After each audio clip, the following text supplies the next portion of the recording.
Confusion, భయం.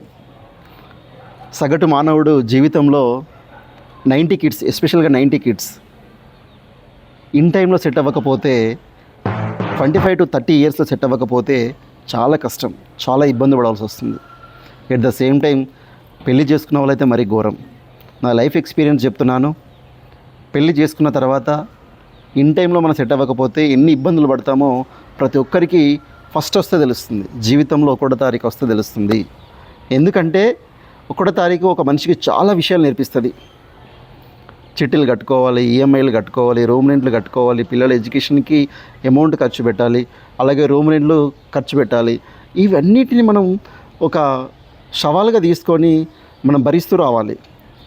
అదే టైంలో మనకి ఇన్కమ్ సోర్సెస్ కనుక లేనట్టయితే మనం అసలు ఎవరిని అడగాలో అర్థం అవ్వదు, ఎవరితో షేర్ చేసుకోవాలో అర్థం అవ్వదు, ఎవరిని అడిగితే ఏమంటారో అర్థం అవ్వదు, వాళ్ళు ఎందుకు రిజెక్ట్ చేస్తున్నారో అర్థం అవ్వదు. మన లైఫ్ పార్ట్నర్తో కూడా షేర్ చేసుకోవడానికి నామూషిగా ఫీల్ అవుతాం. చాలా ఇబ్బంది పడతాం కదా.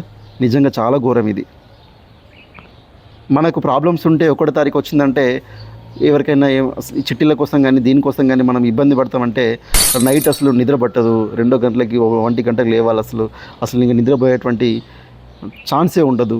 మనం నిద్రపోవడానికి కూడా ఇష్టపడము. అసలు ఫస్ట్ ఆఫ్ ఆల్ నిద్ర రాదు, మనం తినలేము, ఎవరితో షేర్ చేసుకోలేము, ఎవరితో కూడా చెప్పుకున్నటువంటి బాధ అది. కానీ కింద పడితే కదా మనకు తెలిసేది. కింద పడినప్పుడు తెలుస్తుంది అసలు మనకు ఎవరు అవుతారు, ఎవరు అవ్వరు, ఎవరిని ఏం అడగాలి, ఎవరిని అడిగితే ఏమంటారో అని ఒక ఆత్మాభిమానంతో, ఆత్మగౌరవంతో చాలా ఇబ్బందులు పడతాం. అందుకే నేను ఏమంటున్నానంటే ఇన్ టైంలో సెట్ అవ్వండి. 90 కిడ్స్, యూజువల్గా 90 కిడ్స్ అనే దాని మీద ఒక మూవీ కూడా ఉంది. ఎస్పెషల్లీ 90 కిడ్స్ అంటే ఏంటంటే అటు సగం తరాన్ని ఇటు సగం తరాన్ని మనం చూసాం. అంటే కెరియర్ గైడ్లైన్స్కి సంబంధించినటువంటి ఒక పూర్తి గైడ్లైన్స్ వాళ్ళకి లేదు. రెండవది, అప్పుడు ఒక చిన్న ఎగ్జాంపుల్ చూసుకుంటే కనుక తొక్కుడు బిళ్ళ, కర్ర బిళ్ళ, గోటీలు ఆడుకునే వాళ్ళం పల్లెటూళ్ళలో, బొంగరాలు ఆడుకునే వాళ్ళం పల్లెటూళ్ళలో. ఇప్పుడు అదే పిల్లలు క్రికెట్ ఆడుతున్నారు, చెస్ ఆడుతున్నారు, ఫోన్కి అడిక్ట్ అయిపోయి ఫోన్లో ఇన్స్టాగ్రామ్ రీల్స్ చూసుకుంటూ పబ్జీ అని, ఫ్రీ ఫైర్ అని ఆడుతూ ఉన్నారు. అంటే వాళ్ళకు మనకు ఉన్నటువంటి తేడా అంటే మనం అప్పుడు అప్డేట్ అవ్వకపోయినా కూడా ఒక సిన్సియర్గా, ఒక డిసిప్లిన్తో ఉన్నాం. కానీ మనకు ఉన్నట్టు ఒక ఫ్యూచర్ ప్లానింగ్ అనేది అప్పుడు సిన్సియర్గా లేకుండే. ఇప్పుడు పిల్లలకి అప్డేట్తో పాటుగా అడిక్ట్ అయిపోయి వాళ్ళకు ఉన్నటువంటి మినిమం ఎథిక్స్, వాల్యూస్ వాళ్ళు మర్చిపోయి ఉన్నారు. అంటే వాళ్ళకు మనకు ఉన్నటువంటి తేడా. లాస్ట్గా నేను చెప్పొచ్చేది ఏంటంటే ఖచ్చితంగా మన ఇన్ టైంలో సెట్ అవ్వకపోతే లైఫ్ కొలాప్స్. అదే నేను మీకు చెప్పాలనుకున్నాను.